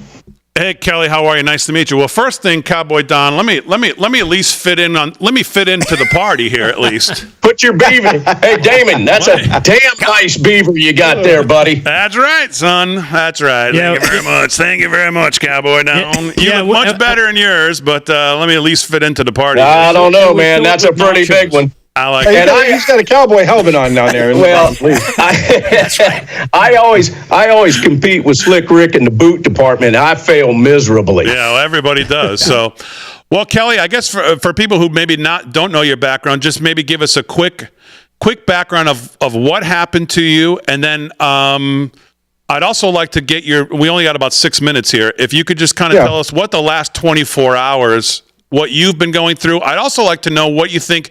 I said this just before in the show. I mean, for any J6er who was still in the gulag on November 4th, the day before the election, I can't imagine what they were feeling. But just give us a little background on all that. Well, I was actually convicted of seditious conspiracy. We actually went in the building. I don't know if you've had a chance to look at any of our videos, but we actually rescued an officer in distress who testified against us and lied on the stand, and we have proof that he did that. The videos have been out on their show a couple times, and I really feel that that's one of the reasons that we did not get a pardon. We got our commutation because I think there's going to be proof coming out that there were lies in our trial and the fact that we are actually innocent. So I'm hoping that that's used to free everybody that was charged with seditious conspiracy and destroy the fake narrative that they've been promoting for January 6th the last few years. So that's number one. I could personally tell you, there's two things that I remember most of being in prison this last year. Now, I've been in for 4 years. So I was in the D.C. gulag like those guys are right now. That's why I'm wearing my shirt in support of those guys. And right now we got a guy sitting in there that should be out. His name is Jeremy Brown. He has been released of his federal charges. He still has some state charges that we need the president to get a hold of DeSantis and get these thrown out. These false charges against Jeremy Brown were all done because they searched his house on a Jan 6 warrant. It's a Jan 6 warrant. It should be applied as a Jan 6 issue, and he should be out right now. And instead, they're holding him in the D.C. gulag until he is picked up by U.S. Marshals and taken back to the state of Florida. He should be out right now, just like the rest of us. But the two most important dates for me as I sat in prison the last year was July 13th. I'm telling you, when that almost happened in Butler, right? I was watching that live on TV, and I'm telling you, my heart sank. And it wasn't a matter, this isn't about my freedom. It's not about the other January 6th freedom. It's about the freedom of our country. And we knew what we had been through over the last 4 years. And I can honestly say, without the help of this man sitting next to me and Donna upstairs, all of us would not be in the position we are right now, because they have done nothing but advocate for us. And it's been just taken through the entire Real America's Voice network, and all your viewers have supported us and helped us get to the point we are right now. And you forced the hand of the man in charge right now to do what he needed to do to right what was done wrong. And on election night, I promise you, at 2 o'clock in the morning, as I'm sitting in my cell listening on the radio, I was kicking the bunk because I could not believe the comeback that we had witnessed.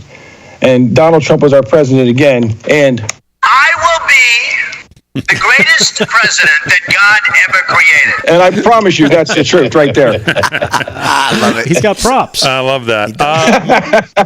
I stole that from him, just saying. That's Donna's prop. Hey, we got something in common here. Look at that. This is before we even knew each other. We didn't even know each other when this happened. Look at that. So we the people. We the people. Hey, I'll tell you what, Kelly. One of my big concerns is exactly what you just brought up. That these liberal state AGs, we're already seeing it out of Philadelphia. Krasner tonight is saying he's going to look to bring state charges for anybody he can to make sure that they get re-prosecuted, because they're all got their panties in a twist about these pardons, and I think that's going to be a real problem. That's going to be the next thing to look out for.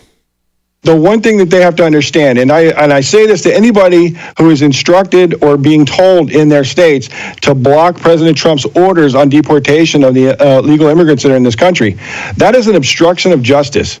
And those people should be held accountable under the obstruction of justice statutes, just like we were. Ours had nothing to do with justice. They used this false narrative 1512, which was overturned by the Supreme Court. But what these people are doing is true obstruction of justice. The United States president has made his proclamation. He has told us, and we voted and put him in the position to do what the people, we the people, have asked him to do. And he's doing it, and they're refusing his orders. That is exactly what obstruction of justice is. They are not allowing him to do his job, and those people need to be charged, they need to be tried, and they need to be put in the same prisons that I was put in. Hey, Don, give me your hey, friend, is there a way we can blow this break so I can talk to these guys a little longer? Okay, let's try to do that.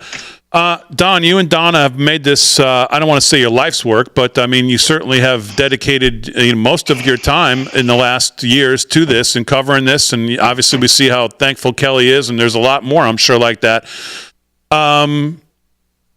Give me your thoughts on what you've been feeling. Obviously, I mean, even if you want to go back to Election Day, I mean, you must have been going in thinking, boy, this is in some ways like a last chance for these guys. God forbid if he was to have ever lost. But what have you also been feeling the last 24 hours as President Trump obviously issues 1,500 pardons, 6 commutations, keeping that promise? What have your thoughts been? A bunch of them, guys. I would say the first thing is that it was very lonely out on that J6 island for a while. Yeah. And then thankfully, guys like you, our other good friends and colleagues at RAV, came out to that island with us, and we're forever grateful. Donna and I are kind of people that believe in trying to walk very softly but carry important sticks. And this has never been about Don and Donna covering J6. It's always been about giving a voice to the voiceless. And letting our beloved viewers make their own decisions. And I got to tell you, gentlemen, and I know you know this because you've called on the Real America's Voice viewers before yourselves. I have never seen in my lifetime more support from the most magnificent Americans that walk this country than our viewers. When we've come to them week after week, month after month, year after year, saying, here's a new voiceless face that's had everything obliterated in their lives, from everything they've owned stripped from them, to their families being destroyed. And our viewers, God bless every one of them, our viewers stepped up to the plate, oftentimes when they didn't have the resources, and they threw nickels in the jar. And they have made a difference. They've made a difference in the lives of people like Kelly and Connie. Absolutely. They've made a difference. I mean, guys, each one of you, how long could you go without having a job? Could you go 1 year and not lose your home? Could you go 2, 3? Kelly Megs was a very successful businessman on January 6th. And he's had to go 4 years without earning a living. And he's fought and he's sold assets and he's called me up and said, hey, can you help us out? But he's got a home to go home to now. But that for everyone like Kelly, there's one that doesn't. Jeff McKellop lost everything. Yep. Special Forces, Green Beret, CIA contractor on January 6th, top secret clearance, has no home, has no dog, has no truck, has no bike, has no Bronze Stars because they've disappeared, none of his weapons, all of his personal, he's got nothing. He's got his honor because he stood through all of this. But he's got his honor. They tried to stick him in a medical treatment facility to deem him incompetent to stand trial. There is no greater subject matter expert about J6 than Jeff McKellop. Because the same exact operation, and he can tell you this, the same exact operations they were running in other countries through the CIA and the State Department is exactly what they ran on January 6th. Bar none. But our beloved viewers, gentlemen, you know how much the Real America's Voice viewers mean. You know, each one of you knows. They have stepped up to the plate. Yeah, they're in for the at chat. least. And I'll tell you what, they're in the It's chat. the only reason I have a home to go home to now is because of the people that watch this network. I promise you that. There's no way. It cost me, and I was telling Don this earlier today, it's cost me over $1.4 million in lost income, selling property, trying to keep everything together to afford my attorneys and just pay the bills to get through these last 4 years. And there's no way. I got to the point, I guess it was about a year ago, I told him, I said, it's done, it's over. We're going to lose it. Yeah. And we went on a mission, and I called Don and I'm like, look, I'm going to do what I can. And I wrote a couple books and we've done some stuff. There you go. That's one of them. Let's plug it. Fight, Fight, Fight by Kelly Megs. And then he co-wrote one with Lego Man, Robert Morse. Yeah, it's called One Question Remains. And this is a quick book I wrote while I was in Memphis. It's available on Amazon. I wrote that real quick. So it's a very short book, but the one we wrote in Philly together, just 2 blocks away from where the Constitution was signed, it kind of meant something to us. And we really felt like our story, what we discussed 2 years ago when we were sitting in that prison, was about the fact that our country has to go back to God. We have to get back to the basics. We have to get back to the foundations that our fathers built our country upon. And we made a pledge to each other that our goal going forward, you have to have a purpose-driven life. And my life before was not purpose-driven, but my life now will be purpose-driven. And my purpose is to make sure our country is better than I left it. And I can tell you this, it's going to require God being a part of it. And I believe that God saved Donald Trump to act on our behalf so that he can do the things we need to do to get ourselves back to where we need to be. Kelly, let me ask you a question, and I think what you just said is a lot more important than what I'm about to ask you, but I am just curious. There's no way to go back and obviously get any of this back, like what you've laid out and what you've gone through, and we are where we are now today, and you've got your honor, and you've got friendships, and new friendships, and you have the support of that guy sitting next to you, and there's some positive things you can look at. But when you look at now this new administration, and you've got President Trump in, and you've got possibly Kash Patel at the FBI, and all the cabinet members that we know Trump is pushing for, is there something?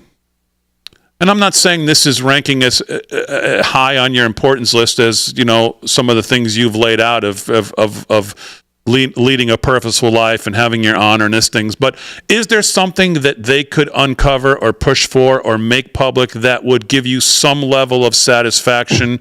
What are you hoping for in the next 4 years, 1 year, however long it would take? You know what I mean? I know, but.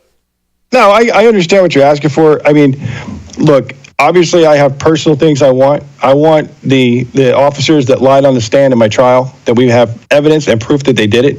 FBI agents that lied on our stands. I literally have an email from the prosecutor that said we did not conspire to do anything that day. And yet I was charged with conspiracy. Why? Because I was in a D.C. courthouse. So guess what? I want that justice came out. I want that proven that we were there, and we actually, look, there's people that assaulted officers, not on their own fault. They were defending other people, okay? And I look at it like this. I went in that building not by choice. I was standing outside that door when it opened, and the whole crowd surged in, and we basically ended up in the building. We saw an officer in trouble. We helped him. It's on video, but they showed it in our trial, except the video had been edited. Well, as soon as my trial was over, miraculously, here's the video online now, unedited. And it shows us assisting the officer when all they did was fill in the blanks with his testimony, saying that we didn't help him, we were antagonizing him and trying to push him out of the way, which was a total lie. So I'd like to have that exposed for my own personal benefit. But for the country, it's just like I said before. I think we need to tone down a lot of the political rhetoric, left and right, because let me tell you something. Our worst enemy is not the Democrats. Our worst enemy is the Republicans that act like Republicans, that act like they're in for this country, when they're doing the same thing that the Biden regime was doing before. We have to absolutely purge the system of rhinos. We cannot have those people acting like they're on our side and be working against us. It's going to derail the Trump effort. It's going to derail what the American people have basically, you know, the mandate we've put on this administration. We get those people all in line and we push this forward. We get all of his nominations pushed through. We put Hedgeseth in charge of the military and we turn this thing around. We become dominant. You know, we take back the Panama Canal, which we should have. I agree we'd make a deal with Greenland, and I think we should open up the trade barrier with Canada. And you know what? I love the Gulf of America. I'm about 10 miles from it down in Florida. So let's bring Ben, if we can, Aaron, let's bring Ben Bergquam into the situation. And I don't know if he's been listening, but I'd like to bring him back in. There's Ben. Ben, you're live with us. I got Don from Cowboy Logic, and I got Kelly Megs also with Don. We want to bring you back in. I don't know if you've been listening. Who do you have there? I've got Greg Purdy with me and Jonathan Pollock. Yes, sir. So just got out again. We were just talking to him. So tell me your story. Tell me your story, guys. If you first off, go ahead, guys. They're on speaker with you, so go ahead and ask him anything you want to ask him. No, I was just. Hey guys, what's going on? How's it to be out of there? Yeah, I'll bet. We just wanted to kind of know. We were just listening to some of the backstories of some of the others who have been obviously freed now, and I was saying to Ben, can you guys take us back to the day before the election, November 4th, and what you guys were feeling that day? So I know I was about to head to work, and we were seeing what was going on with the election and how they weren't even going to question it, how they weren't even going to, go back and look at the evidence. And we had watched so many things go by, with just the pallets of ballots and all the different things, just so many questionable things that were just outrageous. And we're like, well, of course they're going to look at this because this is incredible stuff going on. And when they didn't, we're like, if we don't stand today, if we don't go up there and stand with Trump, our country, hey Ben, I just meant this past election, the one that just happened. What were you guys feeling the day before this election? I'm going way back. Yeah, this past election was amazing. I remember watching it. It was a bunch of back and forth. Nobody really knew exactly what was going to happen. But there is such a peace knowing that I told the guys that morning, I'm like, I don't have a worry at all. I know we're getting through this thing and Trump's going to be president again. And we're going to turn this country around. And because if we don't, this country's lost. This is our last hope. And, and we had to get locked down, so we couldn't watch him actually walk up on stage. But I remember waking up and looking out the window, and I could see the TV, and Trump's family comes walking out on stage, and they announced it that Trump was president, and I was just like such a weight of relief and just hope. And it was almost like a whisper from God saying, I've taken care of you this entire time, and this is just one more of those little things that I've done for you to watch this at this time in the jail, knowing that you're getting out of here no matter what other people say, and that you can trust in that, and you can hope in that, and you got a lot of work to do. So I need you out of this jail. so it was exciting, such an amazing feeling at that time. And Purdy, I'll let you tell yours. I had a lot of the same similar feelings. It was that moment from God where you were like, okay, everything is okay. Got to keep the faith, stay strong. And the biggest thing was when we had gotten locked down, like Johnny explained, we didn't know what the results were. But all of a sudden we hear a scream from Dominic Box saying, he took North Carolina, and we're like screaming. And then swing state upon swing state, domino after domino, he takes all the swing states, and we're screaming until 3 o'clock in the morning. Yeah. USA, banging on the cell door, so happy. We were lucky that we had like the one guard there who actually is super supportive of Trump in our country, and he was smiling at us, fist bumping us through the glass window of the cell. Yeah. So it was just. Can we ask these guys a quick question? Yeah, of course. Can you hear us, please. guys? Yeah. Go ahead, Don. My question, you mentioned Dominic Box. He is a friend of Cowboy Logic. Any idea when he's going to be walking out there to join you? And also, brother Jeremy Brown, long overdue. May need to go back to Florida first, though. I understand that. But there's still some unfinished business. How many guys are still in there, given the fact that they've segregated the pods? We're still getting the exact count. It seems to be about between 10 to 12.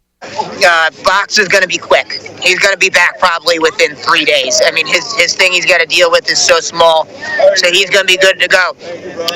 Daniel Ball, we just got off the phone with him as well. His might take a little bit longer, but it's not something that we can't handle. It's just some attorney work. He's got a fruits of the poisonous tree issue, and that's all I'll go into it here. But it's something that's got to be fixed with the attorney legally, and you know how the legal process is. It takes some time. Jeremy Brown, I'm still getting updates on him. I don't know how long that's going to be, but as of the small things I heard from it, it doesn't seem like it's going to be something we can't handle. None of these guys' situations are something that we can't handle. We can't handle all of it, and we've just got to be vigilant, leave no man behind, and just keep pushing as patriots and brothers. It's got to be okay. And Peter Peters. We'll never forget her either. Yep, absolutely. I think it's about time, with regard to Jeremy Brown, that Governor Ron DeSantis start getting on board with this. I think that's going to be critically important for Jeremy's future, and I trust that the Trump administration and all of the lawyers, the great lawyers that he's got surrounding this J6 situation. I would imagine our current AG might have a little input in Florida, so we might be able to get something handled might be able to drop a dime and get this resolved really quickly. Quick. Hey, congratulations, you two guys! Congratulations. Yeah, man. Welcome. I spent over 2 years in there, so I know what it was like, man. Trust me, I was there when it was really bad. Stuart Rhodes was just with us. I just got an interview. He had to run, but he said to say hi, and we'll get that out. We're going to get all the stories out as well. So praise the Lord. That's it. Thank y'all. Thank you. Hey, Ben, can Ben still hear us, guys? Yeah. Yeah. And I'm sure we're blowing through all kinds of commercials here, Zen Master. That's Damon's fault. Why am I going to get thrown under the bus here, Don? Hey, man, because you got a white beaver on. Hey, you got a white beaver on. All right, so Aaron, my question. Aaron, speaking of, since Don's thrown me under the bus, might as well blow the next break, too. Hey, Ben, is Mama Mickey still out there? She took off. Yeah, they did the national anthem. She's been out here all day, though. She's been out here for 903 days. But no, I think she's already taken. Nice. Yep. Let's get on and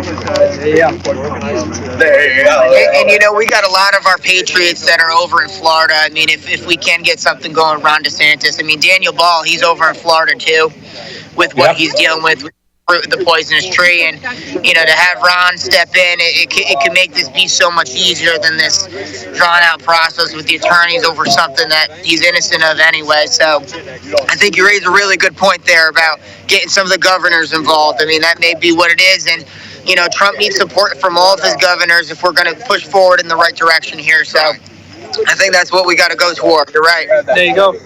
Hey, Don, let me jump in here. I have a question from the audience, Don, and I don't know if you know this gentleman. Do you know anything about a Guy Reffitt, R-E-F-F-I-T-T? Guy Reffitt. Yes.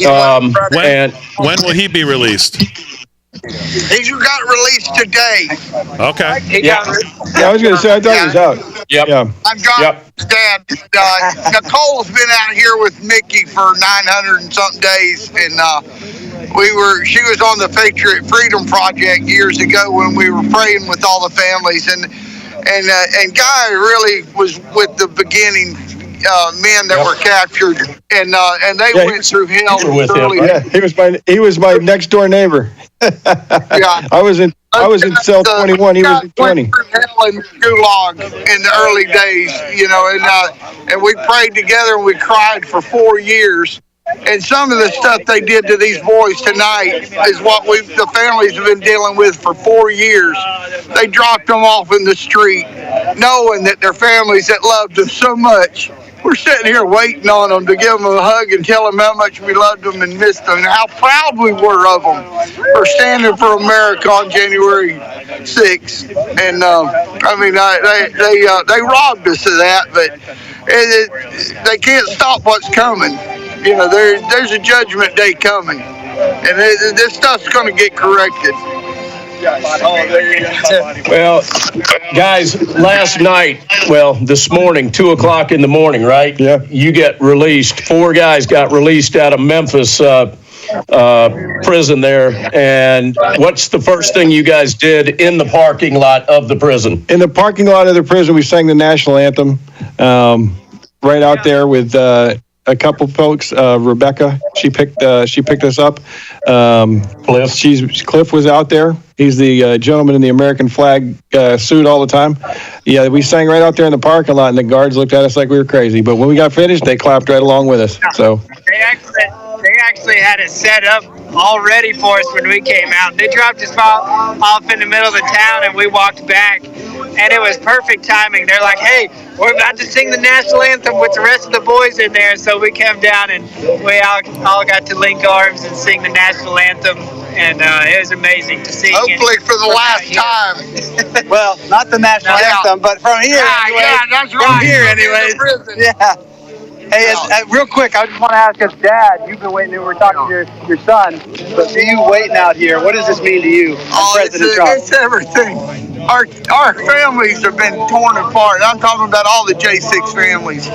I mean, they come in with stormtroopers. I mean, they raided the house and just, I mean, it's just insane what they did to the families. You know, you had families that lost babies because the trauma was so much in the early days. I mean, literally had miscarriages because of the raids. On the same day, there was no question they were linked. And you had guys like Matthew Perna who took their own life because of the pressure. Yep. You know, you had a couple people that did that. And that's unfair and it's bad. But I can tell you this. It was so over the top. These families have been through hell, and this is just part of the I mean, this was just such so childish. I mean, you had the media, had the whole world waiting to see these men, and I was so hoping that the President Trump would have got them out and had them there to see, to end the day with him, but he did what he told us he was going to do, and pardon him. And I'm just so grateful to him and how God used President Trump and how God's protected President Trump. And this whole thing is a godsend. America has 4 years to get it right. We need to tear down the high places and have a Mount Carmel experience. If we don't, we're destined for Nineveh. Nineveh was still destroyed 80 years later. I didn't have much hope for America until January 6th. And in all that craziness, I saw the Proud Boys. I saw men that didn't even have families. I was blessed with a loving family, and love is what kept this family together, the Pollock family, and the trust in God. And there's so many families that don't have that, and they said, we got to get back to family values, and God showed me that he was fighting harder for our country than we were, and he was working on people's hearts. And January 6th is just part of it. I mean, the things we saw in these 4 years is the essence of what we needed to correct, and the evil that was exposed. And we prayed and just wept for 4 years. I mean, these families literally wept and cried together for 4 years, and God literally broke our hearts over the sin that was going on in America. And it's been amazing. This is just the climax of just joy of an opportunity to restore America. And now, is this Reverend Pollock that we're talking to? Yeah, Yes, that's right. We're the evil Pollocks that. Okay. All right. Let me listen. Forgive me. I don't have my glasses on. The only thing that I can see is Damon's hat. Let me ask you this, sir. Is Olivia out? Is Olivia out? They're dragging their heels. All of these men are hostages now because our president signed a pardon for all of these men. Jeremy Brown and even Tina Peters. He's aware of her and he's trying to get her out, but these prisons are dragging their heels and disobeying a court order, or a presidential order, the highest you can get. And they're breaking the law right now and holding these, our children, America's children. And, they let these perverts out, that Joe Biden, without a question, but people that love America and would have fought and died for America, and in a sense did on January 6th, because we didn't have a vote. Tina Peters proved that. Jeremy Brown proves that the FBI has been against Americans all along. They plotted it, and it's going to come out. Nobody wanted to interview our families because we wouldn't get off that narrative, but it's going to come out. They destroyed the evidence, but the evidence is in our hearts and what we lived through. All right, so I make sure that I understand. Your son is out and your daughter is not. Is that correct? Absolutely. Merrick Garland called Johnny Pollock one of the most dangerous men on, I think it was on 21. That was my bad. He called us out. He had a $30,000 bounty on this man. You know what he was doing last night? He was reading a Bible verse, and he's been preaching in the prisons for the whole year he's been in. And there was not one crime the whole time he was on the run done in the name of the Pollock family, even when his sister linked up with him. And he's out, and he's the most dangerous man for the FBI on I think it was 23. They had he made an announcement on January 6th, bragging, he said, we got to fund this man. He's so evil. And he loves this country. And the one thing I did wrong, I taught him real history. We homeschooled.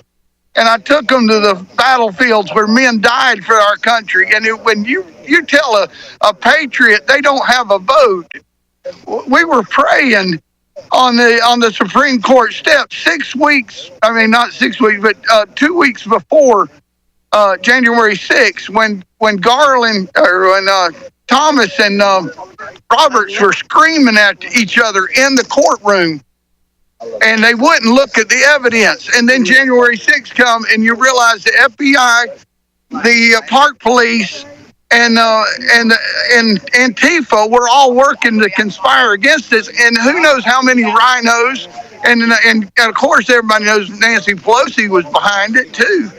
And it was just heartbreaking. Nobody expected that on January 6th. Our hearts were broken that day. And I mean, when America turned on American citizens, and that story's got to come out. You guys gotta interview the ones that went through the hard stuff, that got to see Roseanne Borland beat to death right in front of them. I mean, they were right there, these guys.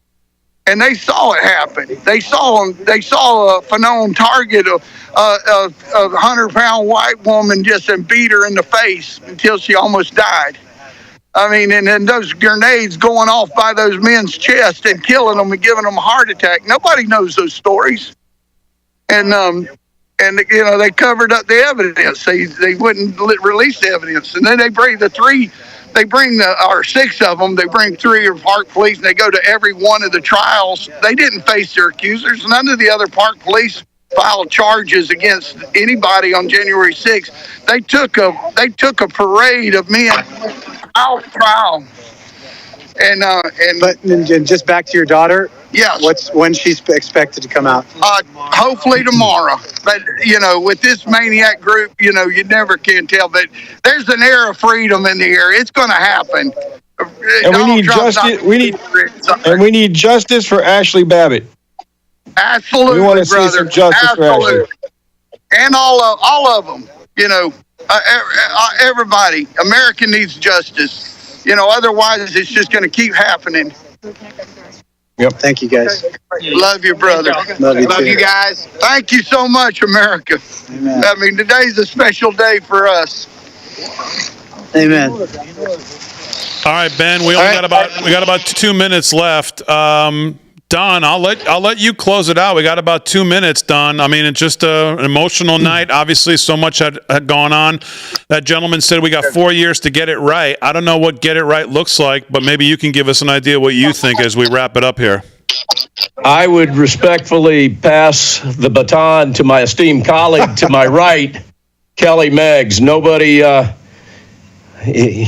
I've suffered not at all. Yeah. This man has suffered.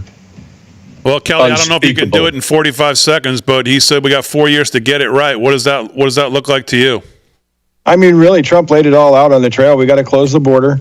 We've got to bring back common sense to our system. He's already said that there's only 2 genders, a man and a woman. I think a lot of the things that we've lost focus on is we need to just keep our focus on protecting children in our country. We need to find out where those 340,000 kids that are missing are.